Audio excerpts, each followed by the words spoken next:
Hello to everyone. I hope my sound is not that bad as it was before. My name is Polina, and I will need to do some introduction into my background, ethnic background, because if everybody sees that I'm Asian, right? But I'm coming from Russia. I'm coming from Russia, and hopefully people know that Russia has a vast ethnic diversity. We have more than 170 different nationalities. And I belong to a very, very small nation, which is only 170,000 people. It's called Kalmyks. Okay, not many people know about this, even in Russia.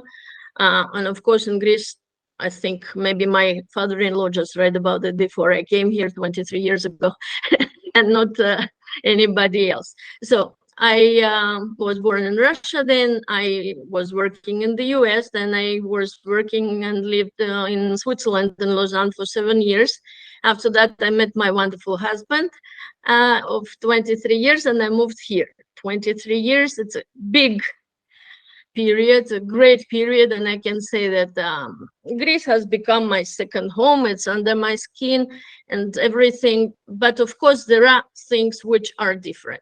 Coming from the Soviet Union, one of the most diversified and unfortunately chauvinistic countries in the world, and Russia unfortunately follows these bad steps. I'm prepared to everything, to any cultural shock, to any cultural diversity. And we are used to take everything with a grain of salt, let's say. Of course, after 7 years in Switzerland, you kind of become relaxed, you kind of are used to this normal working hours, that people are on time and things like this. But I completely concur with Anna and relate to what she said, that I would never go back to Switzerland or to Russia after having been living here for so long. Of course, for 6 months, I was even afraid to cross the streets here after Switzerland because it was so hectic. And I live in Eritrea, but my office used to be in Singru, you know, in the center of Athens. And the traffic there was so terrible. I was afraid because, you know, even if on a green light, like in Russia, actually, you have to be careful because the cars can actually turn and you don't know. At the same time, also, I read that one of the reasons why Greeks are late, especially in the business negotiations, I don't know whether you have read it or not, that they have this philosophy that if people are more desperate, then they come on time. So by showing that you're not that desperate, you don't need this deal, for example, you come late. You know the word halara, even people who don't speak Greek. Yes, you all know this word, halara, relaxed, laid back.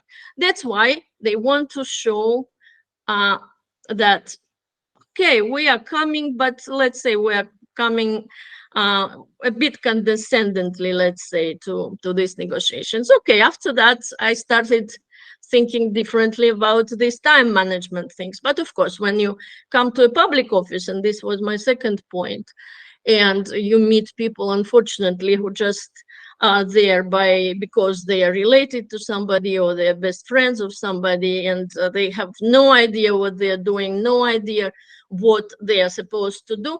Of course, again, as Anna rightly said, we have an idea that Greece is in Europe. Greece has to be a bit more developed than Russia or Serbia, or I don't know, not Singapore, of course. But and then you realize that, come on.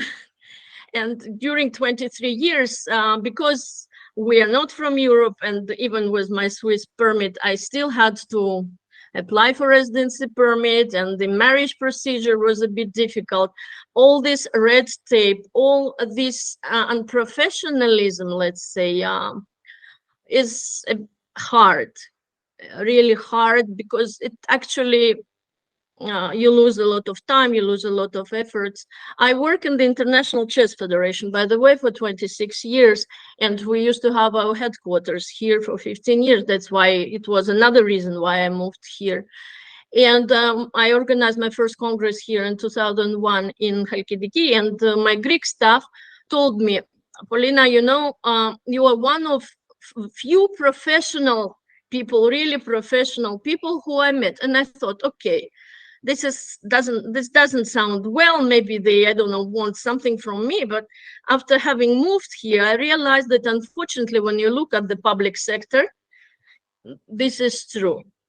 This is true in many cases, and all of us here, and I'm thanking my friends who came to support me here today. We all live through this. For example, I will give you another example. When I had to apply for my second residency permit, and the procedure for a passport is very cumbersome and long, and I had to travel. I mean, I travel extensively all the time because of my work. And if you don't have a residency permit, you cannot even go with a Russian passport, which I used to have at that period, to anywhere in Europe. I mean, so I went to reapply, to renovate my residency permit, and the lady is looking at my card, and it says, spouse of a European citizen, right? And she looks at me, then she looks at this, and she says, spouse of a European citizen, aren't you married to a Greek? So a person working in a public office we used to have like foreign police office here. She doesn't even know that Greece is part of Europe. Things like this. And then, okay, all these delays with documents, and I hope that you didn't have to live through this as we former Russians or Ukrainians have to go through this, but this was unbelievable. Again, I had to take her by taxi to the office where they issue these papers. I was not allowed there, being as they say, an alien, right? A lodapos. And only that I managed to get my paper. And my husband actually is a public worker. He works in the Ministry of Defense, but he is a real professional in this ministry. At least they work normally. They don't go on strikes. Everything is organized, and they really work as they should. I mean, another thing, of course, being an Asian, and all these 23 years on a daily basis, when I used to commute, because now I work from home, this was my routine. They start talking to me in Greek. Well, then they see me, they switch to English immediately. I reply in Greek. They continue speaking English to me. When finally they realize that I speak Greek, they say, "Από πού είσαι?" Where are you from? Okay. And because I don't want to explain, I say I'm Mongolian, because actually, yes, we are Mongolian language tribe. And then they start, you speak Greek? Yes. One of the stereotypes, a very good Greek word, right? We know that they believe that it's very hard to learn the language. And Anya, my good friend, who's a teacher of Greek, will confirm that Greeks believe that it's really next to impossible to learn well Greek. So when they hear people speaking fluent Greek, and come on, when you are married to a Greek and live here for many years, you speak normal Greek, at least colloquial, and they're like surprised. And then there is the stage of compliments. So they love when people speak Greek to them, and they love that people show interest to them. And this is my practical advice. In order to overcome whatever cultural inconvenience, whatever, learn the language. Learn the language, travel, meet people, find your own circle, not only family and friends. Just join Greeks, because Greeks are very welcoming, very warm. This was very easy for me, not easy in Switzerland, as again Anna was telling about Germany. In Switzerland, I have like one friend, actually, we're friends from all these years.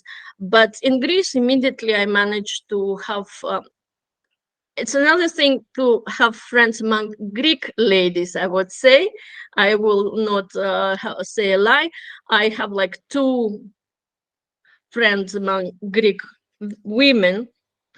but I found my really good friends, real circle here, and it helps because this is also a very good solution, as Chloe organized this wonderful thing, to network, to connect, to exchange ideas, to exchange experience, to help each other. Before, let's say about 15 years ago, I used to belong to another international group we had here. It was called Wing.